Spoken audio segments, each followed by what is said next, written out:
कहानी की शुरुआत में हम 9 ड्रैगन्स को देखते हैं जो एक शानदार बग्गी को एक छिपे हुए आइलैंड पर ले जा रहे थे। ये आइलैंड आसमान में बादलों के ऊपर तैरता है और लोगों का मानना है कि वहाँ एक बहुत ही शक्तिशाली हथियार छुपा हुआ है और अगर कोई भी उसे हासिल कर ले तो वो भगवान बन जाएगा जिसके पास आसमान और जमीन तक को तोड़ने की ताकत होगी। हर 10 लाख साल में सिर्फ एक बार ऐसा इंसान प्रकट होता है जो इतना ताकतवर हो जाए। इसी दौरान लू शेंग नाम के एक तलवारबाज को उसके सम्राट ने ये जिम्मेदारी दी कि वो आइलैंड पर जाने के लिए सबसे ताकतवर योद्धाओं को ढूंढे। इन योद्धाओं को चुनने के लिए लू शेंग ने एक टेस्ट रखा जिसमें उसने अपनी जेब से एक छोटी सी जेड बॉल निकालते हुए कहा कि जो भी उसके हाथ से ये जेड बॉल छीन लेगा उसे हिडन आइलैंड पर जाने का मौका मिलेगा। ये बात सुनते ही कई योद्धा अपनी किस्मत आजमाने के लिए आगे तो आए, लेकिन लू शेंग इतना जबरदस्त तलवारबाज था कि वो एक साथ कई योद्धाओं को संभाल सकता था। अभी ज़ुकोंग नाम का एक योद्धा सामने आया जो काफी ज्यादा फुर्तीला था और उसने ठान लिया था कि वो किसी भी हाल में इस जेड बॉल को हासिल करके रहेगा। पर जैसे ही वो उसे पकड़ने वाला था, जेड बॉल अचानक उड़कर पास के गांव की तरफ चली गई और ये देखते ही सारे योद्धा बिना वक्त गवाए उसका पीछा करने लगे।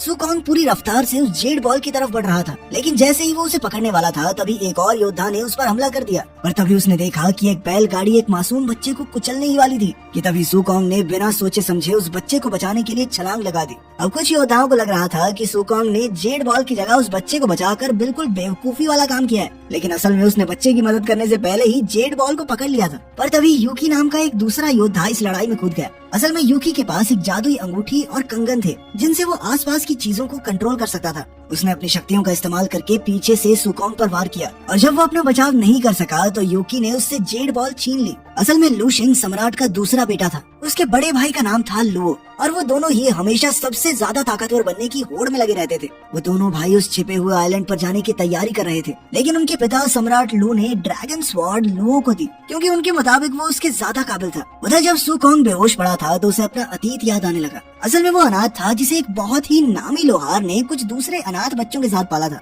लोहार ने ज़ुकोंग के अंदर काबिलियत देखी और उसे शहर में मार्शल आर्ट्स की ट्रेनिंग के लिए भेजा। ये आसान नहीं था क्योंकि मास्टर और बाकी अनाथ बच्चों को ज़ुकोंग की पढ़ाई के बदले में 10 लाख तलवारें बनानी पड़ी थी। फिलहाल ज़ुकोंग घायल पड़ा था, लेकिन अब उसके भाई बहन उसकी मदद के लिए आ गए थे। उन्होंने ठान लिया था कि चाहे कुछ भी हो जाए वो ज़ुकोंग को हिडन आइलैंड पर पहुंचा कर रहेंगे। दूसरी ओर अलग अलग जगहों से आए हुए योद्धा एक पोर्टल पर इकट्ठा हो रहे थे जो उन्हें छुपे हुए आइलैंड तक ले जाएगा। वहाँ हम केसी नाम की एक महिला योद्धा को देखते हैं जिसके साथ 4 गार्ड्स को भेजा जा रहा था। उन्होंने पोर्टल को एक्टिवेट किया और सारे योद्धा उस छिपे हुए आइलैंड पर पहुंच गए। ज़ुकोंग के भाई बहन दूर खड़े होकर उन योद्धाओं को जाते हुए देख रहे थे। उन्होंने तुरंत ही ज़ुकोंग को जगाया जो उन्हें वहाँ देखकर काफी हैरान था। उन्होंने उसे जल्द से जल्द शहर में चोरी छुपे घुसकर पोर्टल तक पहुँचने का कोई सीक्रेट तरीका ढूंढने को कहा ताकि वो सब मिलकर छुपे हुए आइलैंड तक जा सकें। ज़ुकोंग ने अपने भाई बहनों को रोकने की कोशिश की, मगर उसके भाई ने उसे समझाया कि तुझे मार्शल आर्ट सिखाने के लिए 10 लाख तलवारें बनाई हैं हमने, सिर्फ इसीलिए ताकि ज़ुकोंग उस महान हथियार को हासिल कर सके। अगर ज़ुकोंग नाकामयाब रहा तो उनकी सारी मेहनत बेकार ही समझो।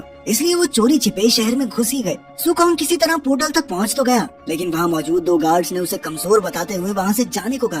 तभी उसके भाई बहन वहाँ पहुँच गए और उन गार्ड्स को हराने के बाद उन्होंने पोर्टल को एक्टिवेट किया और छुपे हुए आइलैंड की तरफ बढ़ गए। लेकिन जब वो वहाँ पहुँचे तो हर तरफ लाशें देखकर दंग रह गए। पता चला कि उनसे पहले आए योद्धा उस महान हथियार को पाने के लिए आपस में लड़ पड़े थे और लुओ ने उन सभी योद्धाओं को मार दिया था ताकि हथियार उसके पास आ जाए। लुओ ने ज़ुकोंग और बाकी लोगों को भागने को तो कहा, लेकिन उनके पीछे से अपनी ड्रैगन स्वॉर्ड से हमला कर दिया जिसमें ज़ुकोंग घायल हो गया। जब लुओ ने दूसरा हमला किया तो ज़ुकोंग का एक भाई आगे आ गया और ज़ुकोंग की जान बचाते हुए वो खुद मारा गया। इसी अफरा तफरी के बीच ज़ुकोंग की बहन ने उसे उनके गुरु का हरा चाकू पकड़ाते हुए वहाँ से भागने को कहा, लेकिन जैसे ही ज़ुकोंग जाने वाला था लुओ ने फिर अपनी तलवार से हमला कर दिया। मगर तभी अचानक उनकी मदद करने के लिए लू शेंग वहाँ आ गया और उसने ज़ुकोंग और बाकी लोगों को वहाँ से जाने को कहा। लू शेंग भी उस महान हथियार को पाना चाहता था और उसने पूरी ताकत लगाकर अपने भाई से लड़ना शुरू कर दिया। उन दोनों के बीच जबरदस्त लड़ाई हुई, लेकिन आखिर में लू शेंग ने लुओ को मार गिराया और उससे वो ड्रैगन स्वॉर्ड ले ली। उधर गुफा में ज़ुकोंग अपने भाई की मौत से बहुत ज्यादा दुखी था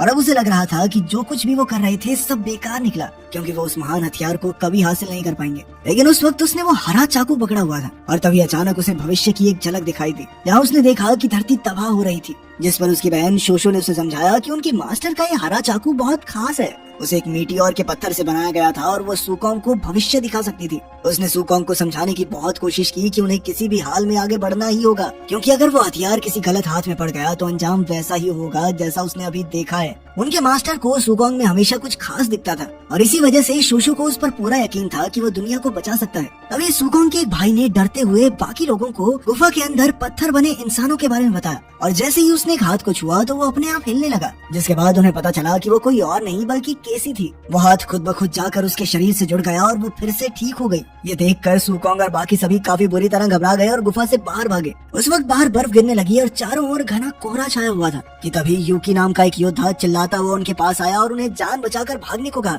और तभी अचानक एक भयानक राक्षस उनके सामने आ गया। वो बेहद खतरनाक और ताकतवर था। सुकोंग और उसके भाई बहनों ने मिलकर उस राक्षस का सामना करने का फैसला किया। सुकोंग उस राक्षस पर चढ़ गया और अपने भाइयों को दूर हटने को कहा। उस राक्षस ने एक अजीब सी रोशनी छोड़ी। सुकोंग के भाई बहनों में से एक उस बीम की चपेट में आ गया और अचानक से वो पत्थर की तरह जम गया, बिल्कुल वैसे ही जैसे उन्होंने गुफा में लोगों को जमे हुए देखा था। उस राक्षस ने उसकी पूरी ऊर्जा को चूस लिया। अभी शोशो ने वही हरा चाकू निकाला। न जाने क्यों वो राक्षस उस चाकू से डर रहा था और तभी अचानक उसने शोशो को उठाकर दूर फेंक दिया और इसी बीच वो चाकू भी किनारे पर गिर गया। तभी सुकोंग वो हरा चाकू लेकर राक्षस के पीछे तो गया और उस राक्षस ने उसे भी फेंक दिया। उनमें से हर किसी ने उस राक्षस को मारने की कोशिश की, लेकिन वो बहुत ज्यादा ताकतवर था और जब सुकोंग ने अपने भाइयों को मरते हुए देखा तो उसे बहुत ज्यादा गुस्सा आ गया और उसने अपनी पूरी जान लगाकर उस राक्षस पर हमला कर दिया और आखिरकार उसे मारने में कामयाब हो गया। इसके बाद उस राक्षस की पूरी ताकत सुकोंग के शरीर में आ गई। अब सिर्फ सुकोंग, शोशो और उसके भाइयों में से सिर्फ एक ही बचा था। इस बीच यूकी काफी ज्यादा डर गया था और धरती पर वापस जाना चाहता था, लेकिन पोर्टल उन्हें वापस जाने नहीं दे रहा था। जिस पर शोशो कहने लगी कि अगर उन्हें धरती पर वापस जाना है तो उन्हें वो खास हथियार हासिल करना ही होगा।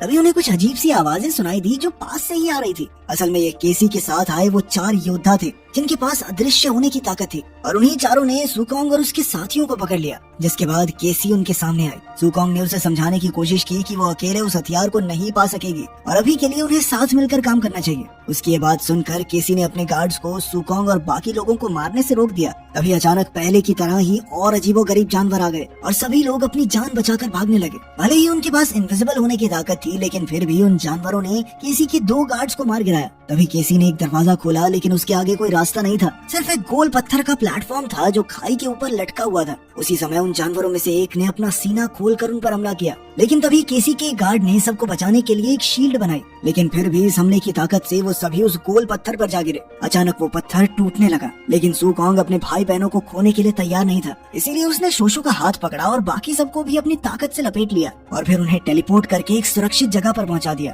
सुकोंग की वजह से ही सबकी जान बची थी, इसीलिए केसी उसके साथ काम करने के लिए तैयार हो गए, लेकिन उसने साफ सीधे तौर पर कह दिया कि जैसे ही वो हथियार मुझे दिखा तो मैं उसे अपने लिए हासिल करने की कोशिश करूंगी। इसके बाद वो लोग एक कमरे में गए जहाँ उन्हें अजीब सी लाशें मिली जिन्होंने मास्क पहने हुए थे। केसी को लगा कि हो सकता है इनमें से एक मास्क ही वो खास हथियार हो, पर जैसे ही वो आगे बढ़ी तो कमरे का माहौल बदल गया। सुकोंग ने केसी को समझाने की कोशिश भी की कि ये कुछ ज्यादा ही आसान लग रहा है, इतनी आसानी से उस हथियार तक कैसे पहुंचा जा सकता है, उस हथियार तक पहुंचना इतना आसान नहीं होना चाहिए। तभी अचानक खुद केसी के गार्ड ने ही उस पर हमला कर दिया ताकि वो उस हथियार को अपने लिए पा सके। पर जैसे ही गार्ड ने उस मास्क को हाथ लगाया तभी उस कमरे का दरवाजा बंद हो गया और वहीं उस मास्क ने गार्ड को जलाना शुरू कर दिया और तब तक जलाता रहा जब तक सिर्फ राख नहीं रह गई। अचानक छत भी नीचे आने लगी जिसे देखकर सब घबरा गए और तभी सुकोंग की नजर फर्श पर बने 5 अजीब से सर्कल्स पर पड़ी, जिन्हें देखते ही वो समझ गया कि अगर वो सभी एक एक गोले में जाकर खड़े हो जाएं तो दरवाजा खुल जाएगा, लेकिन अगर एक भी गोला खाली हुआ तो दरवाजा फिर से बंद हो जाएगा। फिर यूकी ने अपनी शक्तियों का इस्तेमाल करते हुए कमरे में मौजूद मूर्तियों को एक एक गोले में रख दिया और तभी उन्हें एहसास हुआ कि कमरे में सिर्फ 4 ही मूर्तियां थी और दरवाजा खोलने के लिए उन्हें 5 की जरूरत होगी। यूकी बाकी सबके लिए अपनी कुर्बानी तक देने को तैयार था, लेकिन सुकोंग ने ऐन वक्त पर अपनी ताकत से उसे बाहर खींचकर उसकी जान बचाई।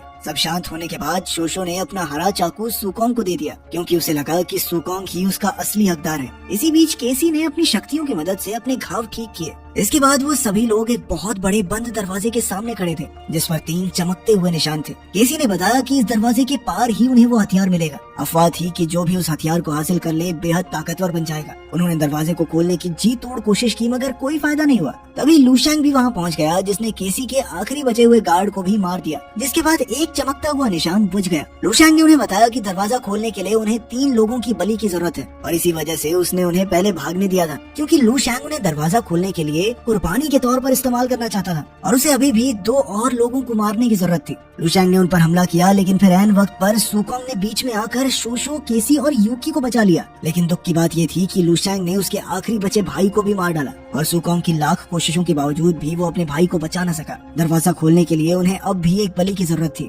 जिसके बाद सुकोंग ने उस हरे चाकू की मदद से लुशैंग का सामना किया, लेकिन लुशैंग ने अपनी ड्रैगन तलवार निकालकर सुकोंग पर कई वार किए, जिसके बाद आखिरकार सुकोंग मारा गया। अचानक दरवाजा खुला, जिसके बाद शोशो तुरंत हरा चाकू पकड़े हुए अंदर दौड़ गई। इसी बीच बाहर यूकी ने लुशैंग को रोकने की कोशिश की, लेकिन वो आसानी से बचता हुआ शोशो के पीछे अंदर चला गया। जैसे ही शोशो उस हथियार को नष्ट करने वाली थी, लुशैंग ने ड्रैगन तलवार से उस पर हमला करके उसे बाहर फेंक दिया और दरवाजा फिर से बंद हो गया। अंदर लुशैंग ने उस खास हथियार को लिया जो एक मास्क जैसा दिखता था। उसे पहनते ही अचानक मास्क ने लुशैंग के चेहरे को पूरा ढक दिया और कोई अजीब सी चीज उसके शरीर पर कब्जा करने लगी। इसी दौरान बाहर कई राक्षस प्रकट हुए और दरवाजा फट गया। कमरे से जब लुशैंग बाहर निकला तो केसी उसे देखकर बेहद डर गई, क्योंकि उसे एहसास हो गया था कि वो लुशैंग नहीं बल्कि डीमन किंग है। असल में डीमन किंग ने उस महान हथियार के बारे में झूठी कहानी बनाकर योद्धाओं को वहाँ बुलाया था और उसका प्लान था उनकी शक्तियों को इस्तेमाल करके खुद को फिर से जिंदा करना। और अब जब डीमन किंग वापस आ गया है तो उसे दुनिया तबाह करने से कोई नहीं रोक सकता। तभी अचानक धरती हिलने लगी और एक बहुत बड़ा भूकंप आया,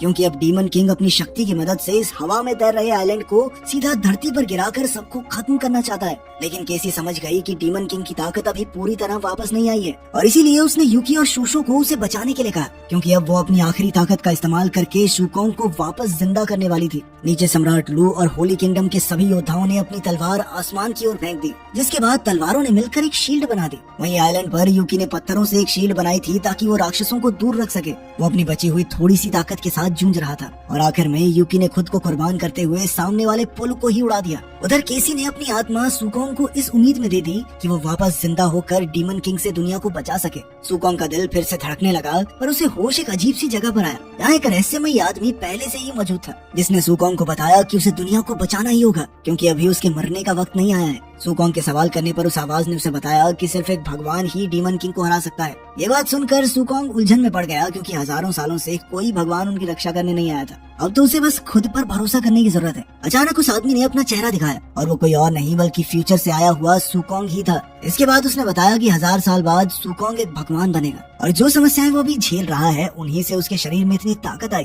तभी सुकोंग को होश आ गया और वो सबसे पहले शोशो को वापस धरती पर उसके घर ले गया, लेकिन अब वो और ज्यादा ताकतवर बन गया था। इसके बाद सुकोंग फिर से हिडन आइलैंड पर उड़कर गया और उसने अपना हरा चाकू उठाकर वहाँ मौजूद सभी राक्षसों को मारना शुरू कर दिया। साथ ही उसने उन सबकी शक्तियों को अपने अंदर खींच लिया। उधर डीमन किंग ने सुकोंग को अपने साथ मिल जाने को कहा, लेकिन सुकोंग ने इसके लिए साफ मना कर दिया। इसके बाद उन दोनों के बीच एक जबरदस्त लड़ाई शुरू हो गई, जिसमें सुकोंग का हरा चाकू तक टूट गया। वो दोनों लगातार लड़ते रहे और इसी बीच डीमन किंग ने वादा किया कि सुकोंग तो बस एक नॉर्मल सा इंसान है, वो 100 जन्म भी ले ले तो उसे हरा नहीं सकता। इसके बाद डीमन किंग ने एक बहुत ही बड़ा हथियार निकाला, जिसकी मदद से उसने सुकोंग को मारकर हवा में उड़ा दिया। लेकिन हवा में उड़ते हुए सुकोंग की ताकत और ज्यादा बढ़ गई और उसने अपनी ताकत का इस्तेमाल करते हुए डीमन किंग को 1000 साल फ्यूचर में भेज दिया। फ्यूचर में भी डीमन किंग धरती पर कब्जा करना चाहता था, लेकिन सुकोंग जब एक भगवान बन चुका था, उसने डीमन किंग को बड़े ही प्यार से चुटकी बजाते ही राख में बदल।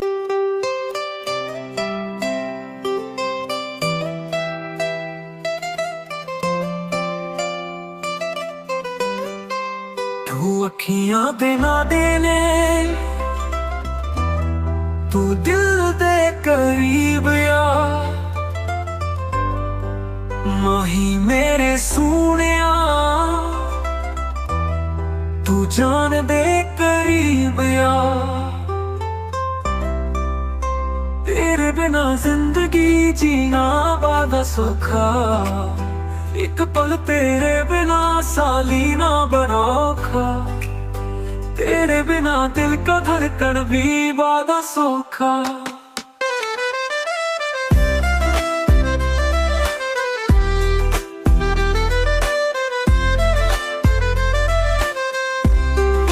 तू अखियां दे ना दे यार, तू दिल दे करीब यार, माही मेरे सूनिया, तू जान दे करीब या।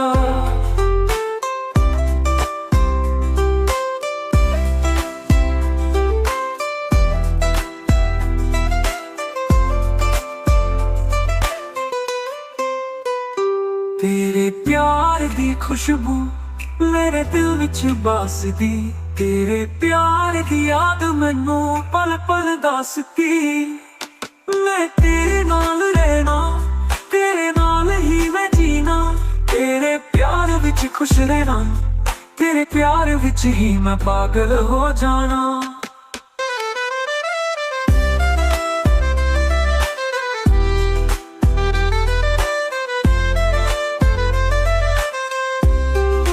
ਤੂੰ ਅੱਖੀਆਂ ਦੇ ਨਾ ਦੇ ਆ,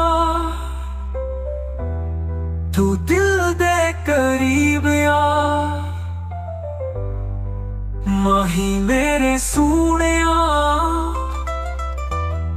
ਤੂੰ ਜਾਨ ਦੇ ਕਰੀਬ